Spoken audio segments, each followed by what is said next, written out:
नमस्कार दोस्तों। हिंदू धर्म में भगवान शिव के कई रूपों का वर्णन मिलता है, जिनमें से एक है अघोर रूप। अघोर का अर्थ है जो भयभीत न करने वाला, जो सबके कल्याण के लिए हो। यह रूप रहस्यमय, शक्तिशाली और गूढ़ साधना का प्रतीक माना जाता है। कथा के अनुसार एक समय धरती पर अधर्म, अन्याय और पाप का इतना बोलबाला हो गया कि साधु संतों का जीवन कठिन हो गया। राक्षस और दुष्ट लोग वेद धर्म का नाश करने लगे। तब देवताओं ने भगवान शिव की शरण ली। देवताओं की प्रार्थना सुनकर शिव ने अपना अघोर रूप धारण किया। इस रूप में भगवान का शरीर भस्म से लिपटा था, गले में नाग लिपटा था, जटाओं में गंगा विराजमान थी। तीसरा नेत्र प्रज्वलित अग्नि की तरह चमक रहा था। उनकी आंखों में करुणा और क्रोध दोनों का संगम था।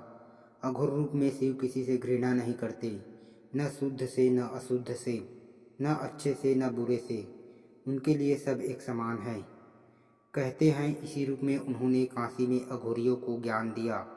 अघोरी अघोरी साधना का उद्देश्य है संसार के भेदभाव को मिटाना और हर वस्तु में शिव का स्वरूप देखना।